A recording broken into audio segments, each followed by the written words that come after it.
Hey everyone, welcome back to the Climate Realism video series. Today, we're going to talk about what climate change is really about on a global scale. So, every year we have these climate conferences. There was Paris, Copenhagen, Cancun, they're all over. And you get people like Greta Thunberg showing up yelling, "How dare you?" How dare you?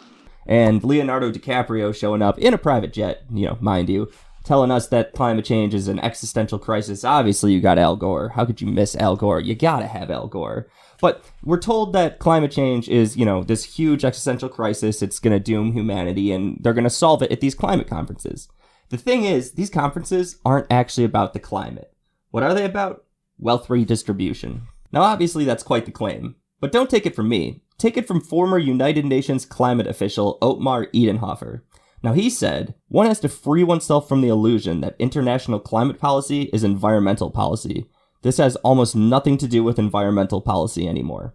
Edenhofer co-chaired the United Nations Intergovernmental Panel on Climate Change's working group on mitigation of climate change from 2008 to 2015. That was a word salad. Now, in the same interview, he said, "The climate summit in Cancun at the end of the month is not a climate conference, but one of the largest economic conferences since the Second World War." And to be clear, he is referring to the 2010 United Nations Climate Change Conference in Cancun. So I said that on a global scale, climate change is really about wealth redistribution, and the United Nations official that we just quoted was saying these are economic conferences. Well, it comes down to a system called emissions trading.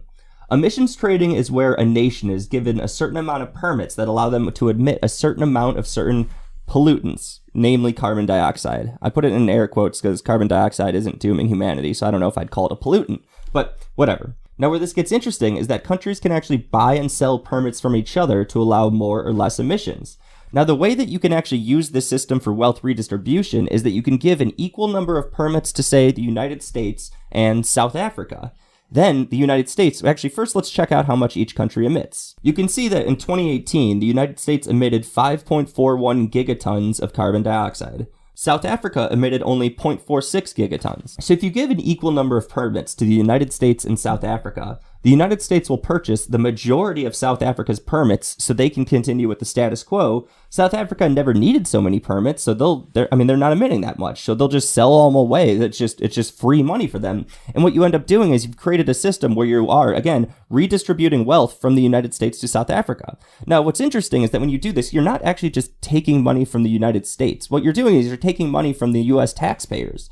So you're taking money from people like you and me, and then you're giving it to other third world nations. Now, that's a very moral idea, I guess, if you think it's moral to take money from people and distribute it to other nations against their will. And again, you still allow countries to operate as they have been operating. They'll just buy permits from other nations so they can continue to emit as much as they want, and you're, again, just redistributing wealth. One example of an emissions trading system is the Kyoto Protocol.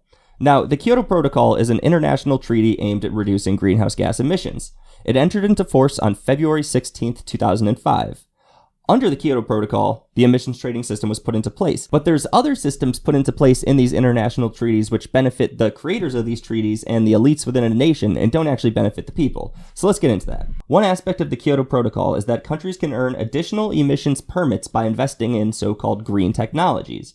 So if a nation spends their taxpayer money on companies that are promoting, green technologies, then they can emit more carbon dioxide. So an example of these perverse incentives comes down to one of my favorite people, the leading voice of climate alarmism, actually probably the second leading voice of climate alarmism now that Greta Thunberg is still on the show. How dare you?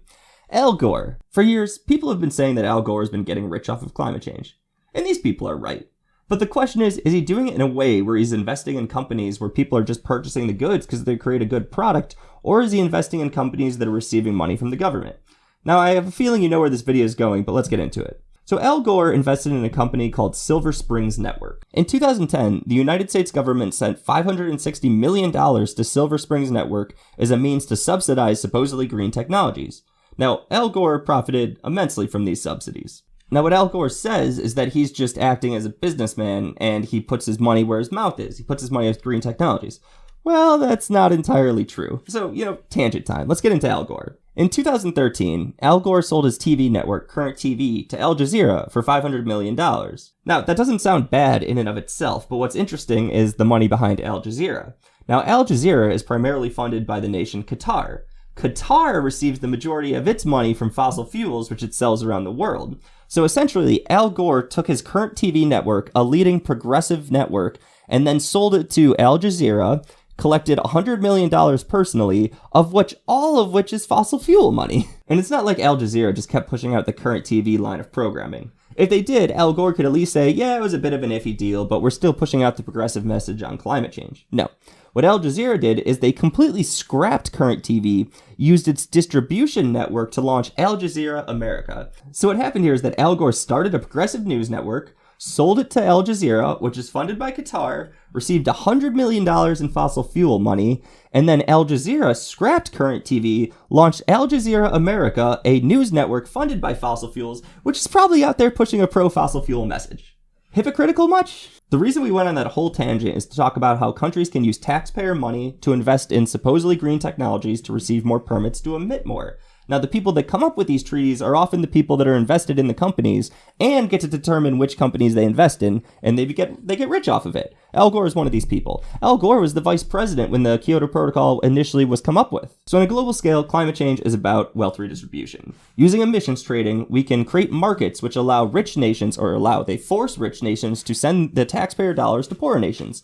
And they're a way that we can have the people who come up with these plans invest your taxpayer dollars in companies that makes them rich. When you really put it all together, it's a fairly insidious system. I hope you all enjoyed this video.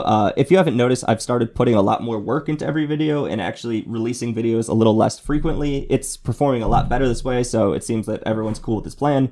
This is Andy Singer with the Heartland Institute. Comment your suggestions if you have ideas for future videos. I honestly think I should probably just do an entire Al Gore video. Al Gore was half of this, and that was a lot of fun. I had a lot of fun looking into that. But all right, cool. I'll catch you all next time. Thanks for watching this video.